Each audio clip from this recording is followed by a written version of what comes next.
bedeni, şanlı direnişine veririz bu bedeni, şanlı direnişine veririz bu bedeni.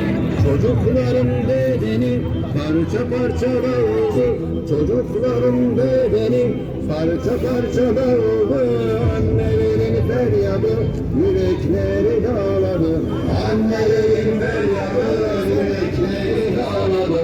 Ey Filistin, Filistin, unutmayız biz seni, özgürlüğün yolunda yürüdüğümüz bedeni, şanlı direnişine veririz bu bedeni, şanlı direnişine veririz bu bedeni.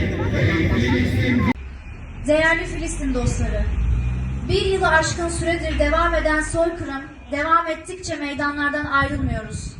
Kalbimiz, sözlerimiz, eylemlerimiz, hepsi ve her şeyimiz yok edilmek istenen Filistin halkının yanında. Meydanları boş bırakmayacağız.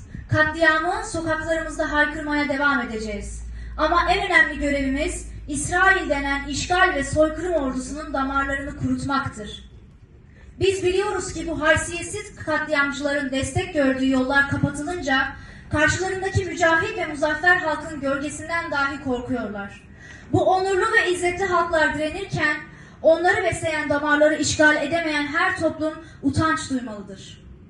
Direnen halkların kardeşleri, bizler tüm halkları İsrail'e destek veren devletlerine, özel şirketlere, sermaye sahiplerine, üniversite yönetimlerine karşı direnişe davet ediyoruz.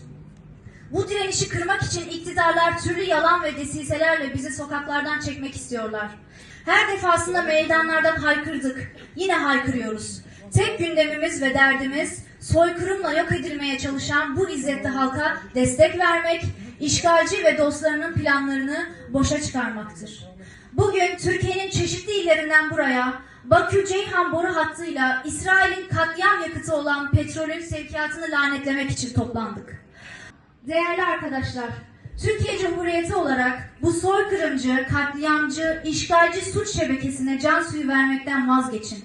İsrail'in katliam makinesine yakıt temin etme utancından kurtulun. İsrail'e fayda sağlayan tüm faaliyetleri ve ticaretleri durdurun. Bugün hala bu ülkeden İsrail'e yük taşınan gemilerin olması, limanların Siyonizme hala kapatılmaması bir insanlık suçudur. Bakü-Ceyhan-Tiflis boru hattından hala petrolün taşınması insanlık için bir yüz karasıdır. Eğer Filistin direnişinin yanında olduğunuzu söylüyorsanız, İsrail'e yakın temin etmekten vazgeçin, katliamın ortağı olmayın.